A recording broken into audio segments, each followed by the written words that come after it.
இன்றைக்கி தேங்காய் போடுறதுக்கு தாங்க ஆள் வந்துருந்தாங்க. அப்புறம் அவங்களும் பசிக்குதுன்ட்டு மோர் எடுத்துகிட்டு வந்தாங்க. அப்புறம் சாப்பிட்டோம்னா மேலே ஏற முடியாதுன்ட்டு ஒரு டம்ளர் மோரை குடிச்சிட்டு இருந்தாங்கங்க.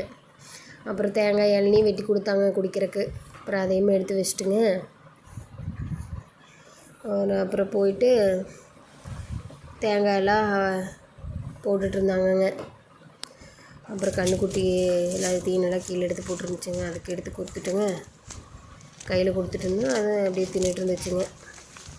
அப்படியே தின்னுட்டு அப்புறம் தர்பூசணி காட்டில் பேப்பர் எடுக்கணுன்ட்டு அப்புறம் நல்லா பேப்பர்லாம் எடுத்துகிட்டு இருந்தேங்க.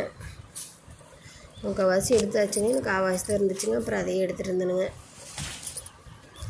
அப்போ தேங்காயெல்லாம் அவர் எடுத்து எல்லாம் போட்டிருந்தாங்க. அவர் எடுத்து குட்டா போட்டுட்டு இருந்தா அப்படிங்க.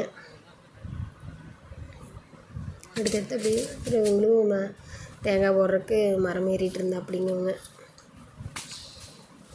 மரம் யாரும் எவ்வளோ இதாக ஏறுறாங்கன்னு பாருங்கள். இந்த மாதிரிலாம் நம்மளால் ஏறவே முடியாதுங்க. அப்புறம் அவங்களும் ஏறிட்டு இருந்தாங்க. அப்புறம் தேங்காய் ஆட்டுறதுக்கு காய வச்சுருந்தாங்க. அப்புறம் அதை எனக்கு போய் அரைச்சிட்டு வரேன்னு சொன்னா அப்படிங்க அவர். நானே எடுத்து எல்லாத்தையும் இது பண்ணிகிட்டு இருந்தேங்க. அப்புறம் தர்பூசணி பழம் இருந்துச்சுங்க. சரி அதையும் ஜூஸ் போட்டுடலான்ட்டு அப்புறம் அதையுமே எடுத்துட்டுங்க. மாவு ஊற வச்சுருந்தேங்க. அரிசி ஊற வச்சுருந்தேன். மாவு ஆட்டலான்ட்டு அதையும் ஒரு பக்கம் போட்டு விட்டுட்டுருந்தோம். அப்புறம் அது ஒரு பக்கம் ஆடிட்டு இருந்துச்சுங்க. சரி அது ஒரு பக்கம் ஆடிட்டு இருந்துச்சுங்க. நான் இந்த பக்கம் ஜூஸ் போடலான்ட்டு இந்த பக்கம் வந்துட்டுனுங்க.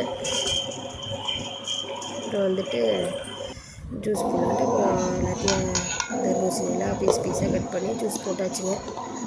போட்டு டம்ளர் நோக்கி அவருக்கு ஒரு டம்ளர், நானும் ஒரு டம்ளர் குடிச்சிட்டுங்க.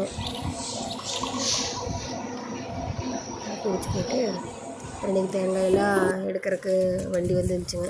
அப்புறம் அவங்களாம் எவ்வளோன்னு எண்ணி போட்டுட்டு இருந்தாங்க. அப்புறம் அவரும் கட் பண்ணி கொடுத்துட்டு இருந்தா அப்படிங்க.